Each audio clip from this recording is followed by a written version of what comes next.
Hello everyone, কি অবস্থা সবার? কেমন আছেন সবাই? আশা করি সবাই ভালো আছেন। আলহামদুলিল্লাহ আমরাও ভালো আছি। আজকে আমি আপনাদের সাথে শেয়ার করব ছোট বাচ্চা নিয়ে ১ মাসের কাজ একদিনে কিভাবে গুছিয়ে করি সেটাই। তো যখন সুযোগ পেয়েছি এই সুযোগটা তো কাজে লাগাতেই হবে। আমার ছোট মেয়েকে নিয়ে আমার বাবা গিয়েছে মায়ের কাছে রেখে দিতে। ২ ঘন্টা মতো থাকবে। এই ২ ঘন্টার মধ্যে আমি ১ মাসের কাজ একবারে গুছিয়ে রেখে দেব। তাহলে পুরো মাসটা আমার অনেকটাই হালকা হবে। তো তার জন্য আমি এখন অনেকগুলা পেঁয়াজ কুচি করে নেব। আসলে রান্নার আগে পেঁয়াজ কুচানো, মশলা এগুলো যদি সমস্ত কিছু রেডি করা থাকে তাহলে রান্নাটা করতে আর দেরি লাগে না। সেজন্য আমি এখন অনেকগুলা পেঁয়াজ কেটে রেখে দেব। জানি না ১ মাস হবে কি না, তবুও ১৫ দিন হলেই অনেক। তো এখন আমি সমস্ত পেঁয়াজগুলা কেটে নিচ্ছি। যারা এখন পর্যন্ত আমার ভিডিও দেখেছেন কিন্তু সাবস্ক্রাইব করেননি, প্লিজ ভিডিওতে সাবস্ক্রাইব করবেন আর একটা ভিডিওতে লাইক দিয়ে দিবেন। সমস্ত পেঁয়াজগুলা কেটে ভালো করে পরিষ্কার করে ২-৩ বার ধুয়ে নেব। তারপরে আমি পেঁয়াজগুলো কাটবো। প্রত্যেকটা সংসারে যদি ছোট বাচ্চা একা হাতে করতে হয় তাহলে মায়েদের অনেক বেশি কষ্ট হয়ে যায়। যারা একা করি তারাই বুঝতে পারি। তা আমার বাড়িতেও শুধু আমি আর আমার হাজব্যান্ড ছাড়া কেউই নাই। আর একটা ছেলে মানুষ কিন্তু বাচ্চা সামলাতেও পারে না, তাই আমাদের সমস্ত কাজ বাচ্চা নিয়ে করতে হয়। তাই যখনই সুযোগ পাই চেষ্টা করি নিজের সংসারটাকে পরিপাটি করে গুছিয়ে রাখার জন্য। সমস্ত পেঁয়াজ কেটে ধুয়ে নিয়েছি। এখন আমি পেঁয়াজগুলা কুচি করে নিচ্ছি। আর হাতে পেঁয়াজ কুচি করতে আমার অনেকটাই সময় লেগে গিয়েছে। এখানে আমি খুব চিকন করে কুচিয়ে নিচ্ছি যেন আমি সব কিছুতেই ব্যবহার করতে পারি। ডিম ভাজি কিংবা ভাজি করার সময়ও যাতে আমাকে এক্সট্রাভাবে আর করতে না হয়। আমি এখন পেঁয়াজগুলা সম্পূর্ণ কেটে নেব, তারপরে বক্সে পুরে ঢাকনা মেরে রেখে দেব, তাহলে ফ্রিজে আর গন্ধ হবে না। কখনো পেঁয়াজ, রসুন এগুলা কাটার পরে আমি ঢাকনা ছাড়া রাখি না, কারণ ফ্রিজে অনেক বেশি গন্ধ হয়ে যায়, পেঁয়াজ রসুনের কাঁচা গন্ধ। অন্যান্য কিছু আর খাওয়া যায় না।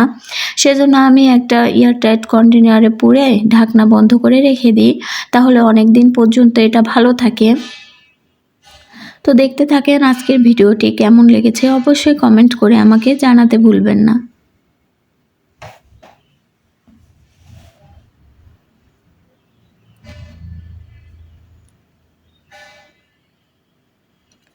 আমার প্রায় বেশিরভাগ পেঁয়াজই কাটা হয়ে গেছে, আর মাত্র কয়েকটা আছে। এই বক্সের ১ বক্স কেটে রেখে দিলাম। এগুলো আমার ১৫ দিন হয়ে যাবে। আমি যদি আবারও সুযোগ পাই তাহলে আবারও কেটে রেখে দিতে পারবো। কাজ যতই হোক না কেন গুছিয়ে করতে জানলে প্রত্যেকটা কাজই সহজ হয়। আর আমি আমার সংসারের কাজগুলো অনেক ভালোবেসে করে থাকি। এতে আমার কখনো বিরক্ত বা ক্লান্তি ভাব আসে না। যখন কাজকে ভালোবেসে করতে শিখবো না হয়তোবা বিরক্ত লাগবে।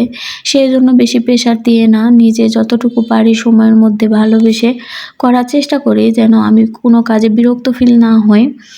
এখন আমি কিছু মরিচ কুচি করে রেখে দেব।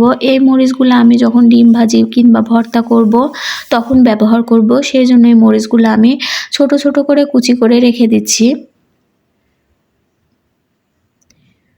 সময়ের সদ্ব্যবহার সবসময় করতে জানতে হয়। আমি যখনই সুযোগ পাই তখনই এভাবে ১ মাসের কাজ, ১৫ দিনের কাজ একবারে গুছিয়ে রেখে দিই। এতে আমার অনেকটাই সময় কম লাগে প্রতিদিন। তো যাই হোক, এখন আমি সুন্দর করে মরিচগুলা কুচি করে নিচ্ছি। আর এই মরিচগুলা কাটার পরে যে আমার কী পরিমাণ হাত জ্বলেছে তার বলে বোঝানোর মতো না। আমি পানের মধ্যে থেকে নিচ্ছি আর কাটছি, কিন্তু আমি বুঝিনি যে এটা পরে আমার হাতটা অনেক বেশি জ্বালা করবে। পরে আমার অনেক কান্না পাচ্ছিল যখন হাতগুলা জ্বালা করছিল। তো এখানে আমি সব কিছু গুছিয়ে রেডি করে নিয়েছি বিকালে নাস্তার জন্য। কিছু এটা হচ্ছে ছোলা সিদ্ধ, তারপরে এখানে কাঁচামরিচ পেস্ট, রসুন বাটা সব কিছু একদিনে করে নিয়েছি। এগুলো আমি রাতে করেছি, আপনাদের সাথে আর দেখাতে পারিনি। এই যে এখানে কিছু ডাল আমি ব্লেন্ডারে পেস্ট করে রেখে দিয়েছি। এগুলো মূলত বিকেলে নাস্তার জন্য। সব কিছু করা আছে, শুধু মেখে তেলে ভেজে নিলে হয়ে যাবে। আর এই যে বরফ জমানো যেগুলো দেখছেন এগুলো সব আদা রসুন বাটা। আমি একবারে এভাবে আমার মা বেটে দেয় আর আমি রেখে দিই। আমার এতে অনেকটা পরিমাণে হেল্প হয়। এগুলা কালকে রাতে পেস্ট করে দিয়েছিল, সেই জন্য আর আপনাদের সাথে শেয়ার করিনি। আজকে একেবারে আপনাদের সাথে শেয়ার করছি। আর যে ছোলা সিদ্ধ আর এই এই যে ডালগুলা পেস্ট করেছি, এগুলা বিকালে অল্প অল্প করে বের করে নাস্তা করে খাওয়া হবে। আর এখানে কিছু গাজর, শসা আর এগুলা হচ্ছে টক বড়ই আর কিছু ফল নিয়ে এসেছে, এগুলা আমি ফ্রিজে এখন রেখে দেব। সবগুলা ধুয়ে তারপরে শুকিয়ে নিয়েছি, এখন ফ্রিজে রেখে দিলে অনেক সুন্দর থাকবে। এগুলা আর কেটে রাখলাম না, যখন খাওয়া হবে তখনই কেটে নেব। এখন আমি সবগুলা ঢাকনা বন্ধ করে যেগুলা ডিপে রাখবো, যেগুলা বেশি দিন ফ্রোজেন করব সেগুলা ডিপে রাখবো। যেমন আদা, রসুন বাটা, কাঁচামরিচ বাটা, এগুলা সম্পূর্ণ আমি ডিপে ঢুকিয়ে দেব। কারণ নর্মালে আমি এক বক্স করে সবগুলাই রেখে দিয়েছি। এগুলো এখন অনেক দিন, যেদিন শেষ হবে তার আগের দিন রাত্রে বের করে রেখে দেব, তাহলে পরের দিন এটা বরফ ছাড়িয়ে দেবে, তখন আবার নর্মালের জন্য প্রসেসটা করে নিতে সুবিধা হবে। এখন সবগুলো ঢাকনা বন্ধ করে আমি ফ্রিজে রেখে দিচ্ছি। এই কাজগুলো যে আপনারা ভাবছেন 1 মিনিটের মধ্যে হয়ে গেছে, কিন্তু আমার এগুলা করতে অনেকটাই সময় লেগেছে। তো যাই হোক, সব কাজ একবারে করে নিচ্ছি, এটাই আমার শান্তি।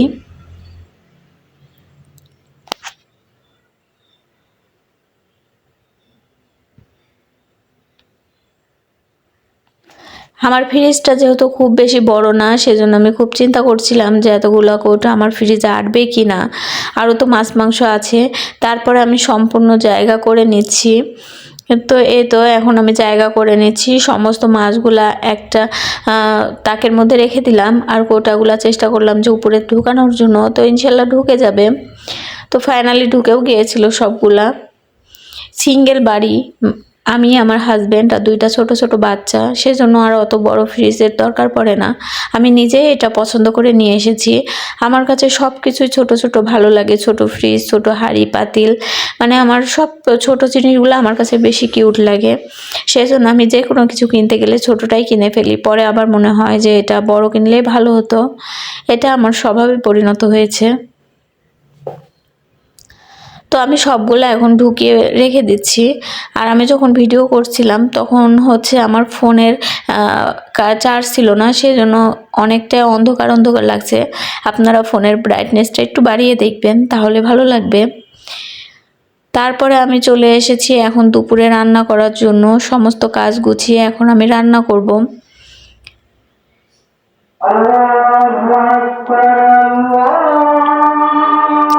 আজকে আমার অনেক ভুনা খিচুড়ি খেতে ইচ্ছা করছিল মুরগির মাংস দিয়ে, সেই জন্য আমি দেশি মুরগি নিয়েছি। আর হচ্ছে খিচুড়ি বানানোর জন্য চাল ডাল ধুয়ে রেখে দিয়েছি।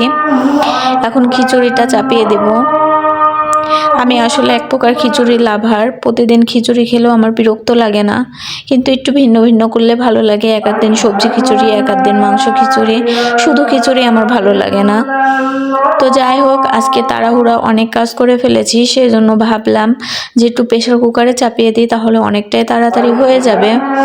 তার জন্য আমি এখানে পেঁয়াজ কুচি, রসুন কুচি, গোটা গরম মশলা, তেজপাতা সবগুলা তেলের মধ্যে দিয়ে হালকা করে ভেজে নিচ্ছি। রান্না আমরা সবাই করতে পারি, আমি কাউকে রান্না শেখাই না। আমি যেভাবে রান্না করি সেটাই আপনাদের সাথে শেয়ার করি, আশা করি আপনাদের ভালো লাগবে। আর রান্না সবার এক প্রসেস হয়ও না, সবাই নিজের নিজের জায়গা থেকে রান্নাটা করে থাকে, কিন্তু সবার রান্নায় অনেক বেশি স্বাদ হয়। এখানে আমি সমস্ত বাটা মশলা দিয়ে দিলাম। এখানে দিয়েছি আমি আদা বাটা, জিরা বাটা আর হচ্ছে রসুন বাটা দিয়ে এখন মশলাটা খুব ভালো করে কষিয়ে নিব। তার আগে আমি গুঁড়া মশলাগুলো সমস্ত কিছু অ্যাড করে দিব, যেমন লবণ, হলুদ গুঁড়া, তারপরে ধনে গুঁড়া, জিরা গুঁড়া, এগুলো এখন দিয়ে দিচ্ছি।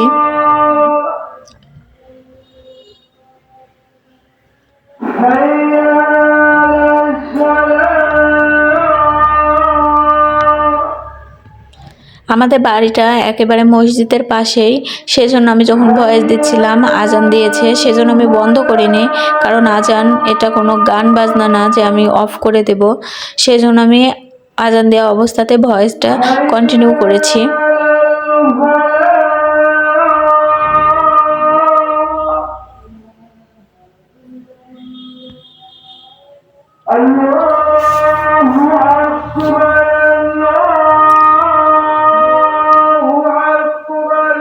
আমি যে ভিডিওটা বানাই এটা আসলে আমি কি পাবো কি হারাবো এটা আমি জানি না, তবে এটা আমার অনেক শখের জায়গা।